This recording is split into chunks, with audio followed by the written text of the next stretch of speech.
So that's a pretty tough act to follow. So at the end there, when Jason was talking about the producers that add value and all that stuff, I used to be a producer and I worked for Jason. So I'm going to talk about how I added value to Eastside Games.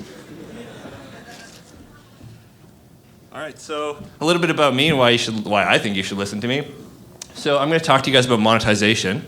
And while I was working at Eastside Games, I was the producer on Pot Farm. And over the course of a couple years, I developed some monetization strategies for the company that allows Jason to sit in Feature Creep Corner and come up with great ideas, because Pot Farm's turning away and making millions of dollars. So I only have about 10 minutes, so I'm going to go pretty quick. And if you have any questions, you can find me, send me an email, Twitter, all that stuff.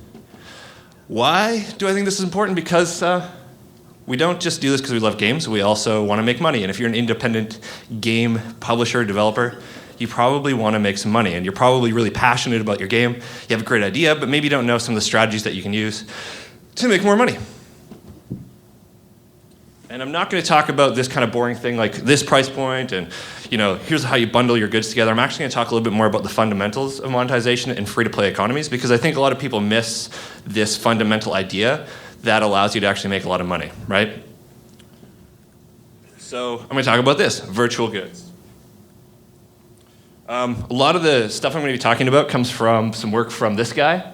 His name, I don't know how to pronounce his name, Juho Hamari, but you can follow him on Twitter, and he's publishing a lot of really awesome work. I stole some of these slides from him. I really recommend anybody that's interested in free-to-play economies that you check out his blog and some of the publications that he puts out. So the most important thing about free-to-play economies is to realize that roughly 5% of people are only ever going to spend money on your free-to-play game.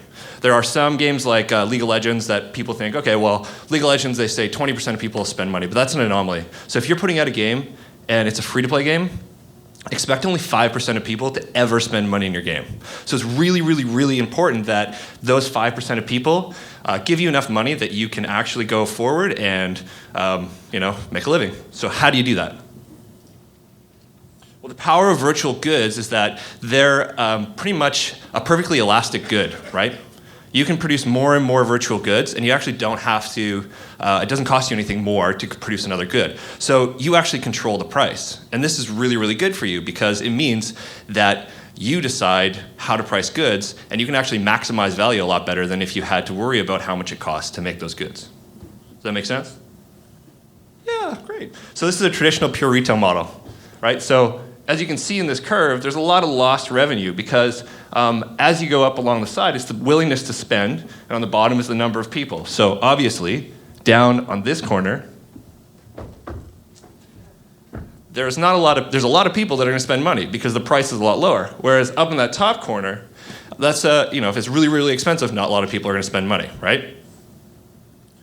And so this is what it looks like if you have a subscription model. See, that black area is the profit that you're going to make. But what you really want to do with virtual goods is to create a price point where people can spend however much they want or however little they want. And so at this bottom corner, you have people who are spending 10 cents. And way up here at the top, you have people that are spending $50,000, let's say. And that might seem like a really big number, but I know from experience on a title that I used to work on that made a lot of money, I can't say which one, that there are people that have spent $50,000 in that game. So it can happen, but you have to build it into your game. Your core mechanics have to let people actually spend this amount of money. So how do you do that? Here's an example from a game that I really love called Planetside 2.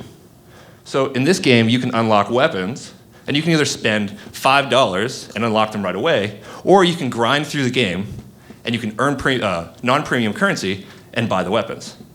And so it allows people to either grind away and grind away and grind away, or they can save a bit of time, spend a little bit of money, and they get to unlock a weapon early.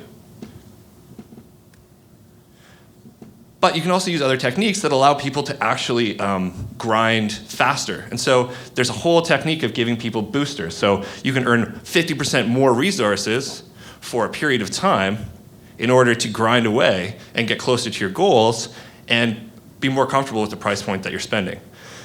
Guild Wars 2 is really, really good at this as well. They allow you to buy boosters for earning their premium currency, right? And so you can go into the game, and they'll give you an hour. And for the next hour, you get 10% more resources as you grind away.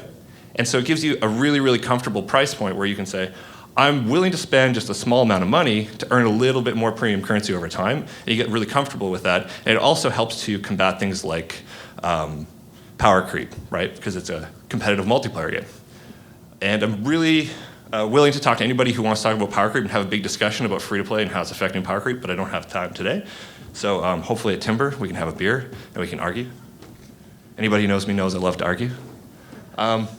So that's kind of what this slide is about, pay to win. What happens when you actually introduce these mechanics? Does it affect the game? Well, if a really good game designer is going to come up with ways to discount that. So in Planetside 2, if you've played it, it doesn't really matter if you have the best weapon. If you're really good at the game, you're still going to win. And as you're playing the game and grinding away, you're getting better weapons anyway. So it's really, really, really difficult to pay to win. Some games like Pot Farm, for example, they're not competitive, so it's a little bit easier to balance for that. And I would be remiss if I didn't show a couple Pot Farm examples. So one of the coolest things about Pot Farm is the ability for people to spend very, very small amounts of money. So in this example, this is a quest that somebody's trying to do, and they're trying to get Starbud. That's the reward. And they have to harvest 15 of this Shiska berry. And so they can either buy for just 10 cents a seed some of these Shiska berries, right?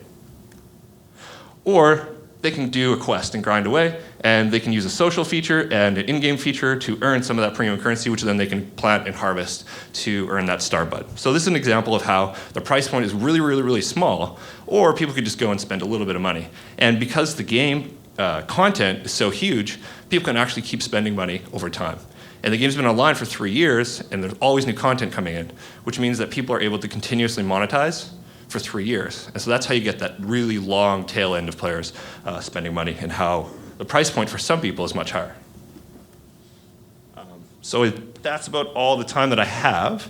Right now I'm doing freelance design. I don't work at Eastside Games anymore. I want to do my own startup, but in the meantime, to make money, I'm doing freelance monetization design, working for some awesome companies. If you have a game that you're making and you want some feedback about the economy, send me an email, and I'm happy to help out anybody.